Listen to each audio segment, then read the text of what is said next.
Welcome to Cook's Rod Shop. This week we're going to give you a run through on what's been going on. It's a little hard to show you guys some of the little tedious stuff because no one wants to sit here and watch some of it. I believe a lot of this we have almost 2 weeks into because we're kind of jumping around. We got primer drying, and so we kind of flip-flop, but we're going to give you a run through of the shop. So we'll give you some of the ideas where we're headed and get you guys caught up what we've been up to. One of the things that we have accomplished since we've last showed you guys what we're up to is we've replaced the lower part of the quarter panel here. So this has been replaced. There is no mud or filler in this. This is just metal. So we got that filled in. We welded up some of the door jamb replacement metal in here. Nothing is perfect because I want to fit the doors and make sure that the doors fit. If I got to cut and finagle it a little bit, we don't want to be taking a bunch of time for that. We'll go over and show you the other side here.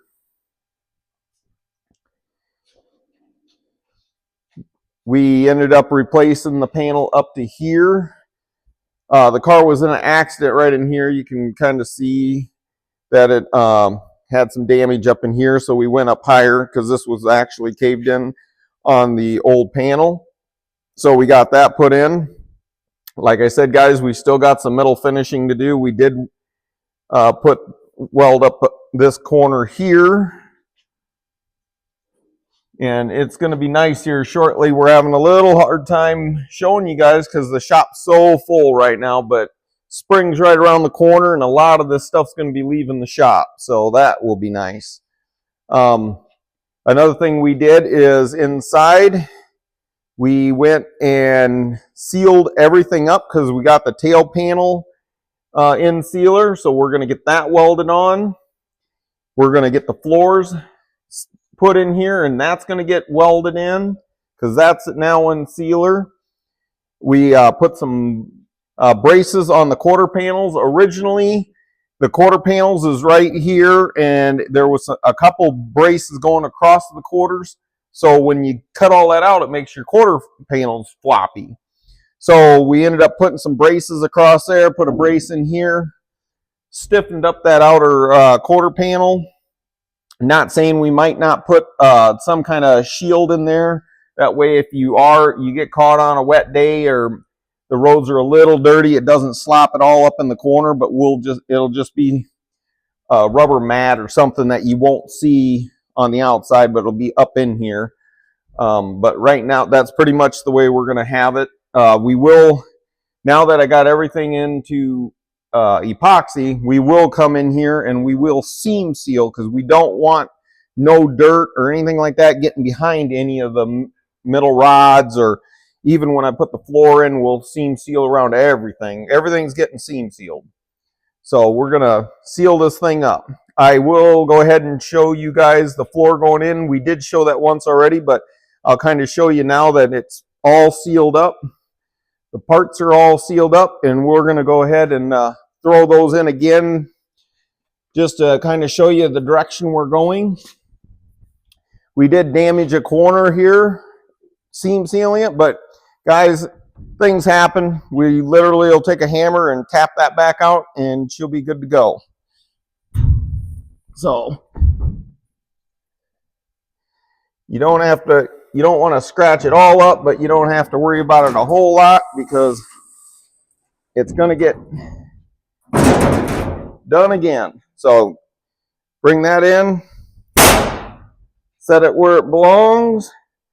We'll come in and every one of those holes will get spot welded in, and that will take care of that thing vibrating or making any noise, and then we'll go underneath and seam seal it. And we will show some of the, after we weld it and that it's been seam sealed. And we'll go ahead, and it's going to be nice also. A lot of the car is starting to go back together, so we'll start having some more garage space. And you can see all this stuff's been in and out so many times that fits together really nice.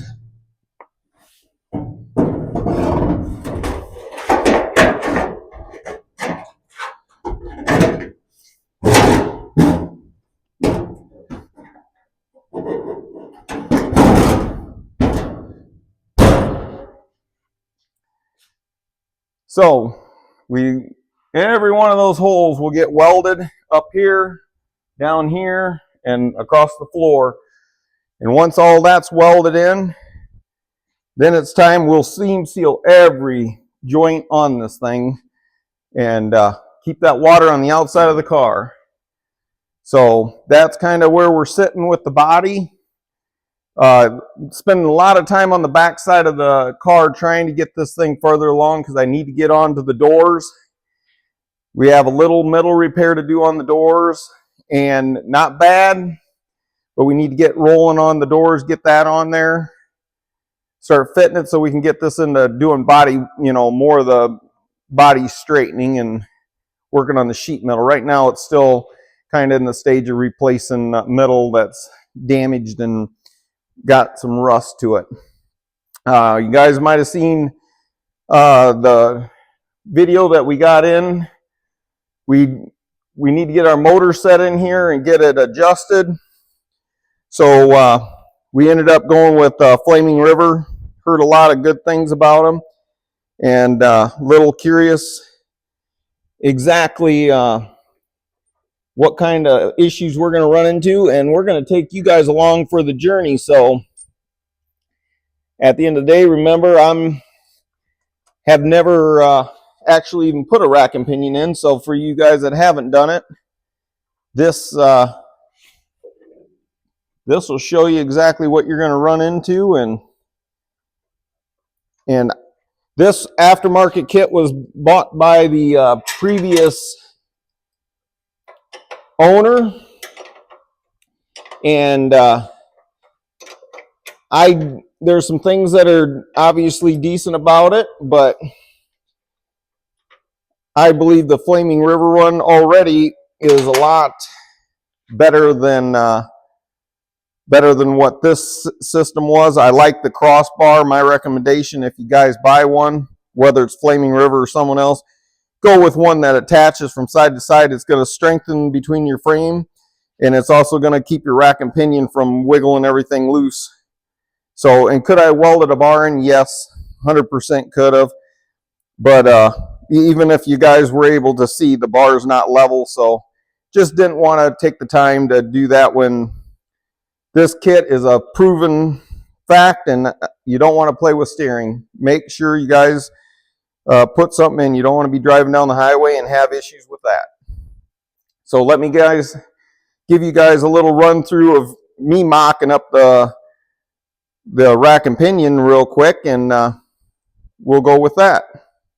Well, we're going to take this out and see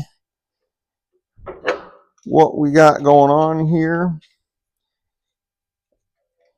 I can see when they put this in the last time, they actually ended up drilling some more holes in this frame to make it line up better, and we're hoping that this Flaming River one will line up in the frame a little better than what this one did,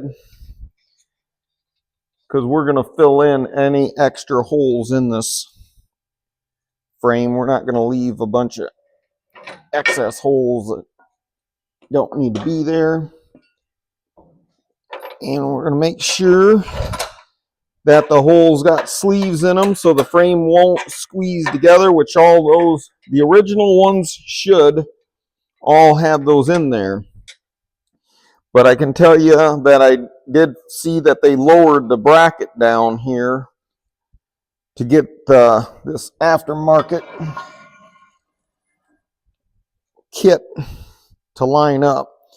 Let's hope this one does not need that.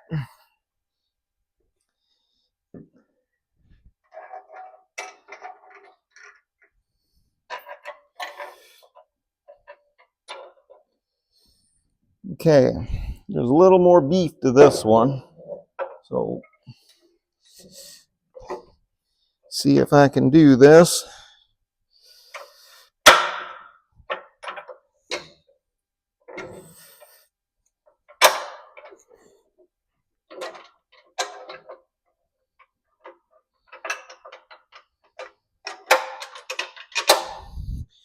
Well, look at that. Okay. So far, that is good. I do plan on mocking all this stuff up. And I plan on taking and stitch welding this bracket to this so it's not just on the bolts. Is that necessary with this kit? Absolutely not. I just can't see why not do it.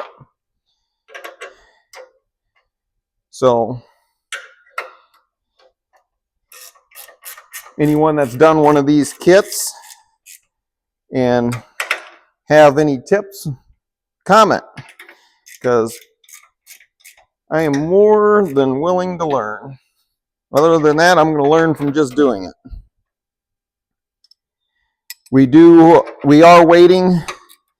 If some of you've watched other channels out there, Flaming River used to sell from the column down to the spindles, and I don't know exactly why. I talked to them and they couldn't give me an answer on why they don't anymore, but they do not sell the outer tie rod ends with the kit no more. And so not really sure what happened there, but the bracket also on some of the videos that they showed, the spindle bracket was an aftermarket spindle bracket in the Flaming River kit at one time, and that no longer comes with it. There again, I don't have answers on that. Tried to get answers and really couldn't get any answers. So we are hoping by the directions, they tell you which outer tie rod ends you need. We got those coming. And so far, this looks really good. I am much happier with this. This one here is a lot better so far. We have room in between our A-arms, which we didn't have on the other ones. We, by the looks of it, I got the wheels, visually straight, and the distance is the same on both sides. The other one wasn't. There was nothing that made me happy with the other one. That's why we stepped away from that direction. Now that this is in here, we can get our motor put in here, start mocking up, and see how much room we have between the motor and this rack and pinion. Because if we got to modify the oil pan or something, which everything I've seen so far doesn't show it, it does say in the directions I got to order some special brackets for the power steering pump. So I do need to order those in yet. But so far everything looks good on that. We will kind of close up this week with kind of showing you what else we got going on. We have I believe, Model A gas tank that we are working on. A buddy brought it over, and we are going to get that into paint, and that way Torque Fest is coming up. Everyone, if you're in the area, you can't check it out. But we're hoping to have this together maybe for Torque Fest. We had to seal the inside of the gas tank, which the buddy did all of that part of it. I just kind of help get some primer on it and let him have the fun of sanding. So we got that project going on. We got some yard art projects going on in here. This is going to be, I use it for burning all the cardboard out of the shop, and it's going to be a grill. But yep, I got my yard art project. I got the parts washer over there that's getting super close to paint. So a lot going on in this shop. So that's kind of why you guys kind of wonder why things ain't going a little bit quicker. That's why, is I'm all over the place. But remember, guys, we started this project in November, and if you guys haven't seen how far this has come, please go back and look. And please like, comment, and subscribe.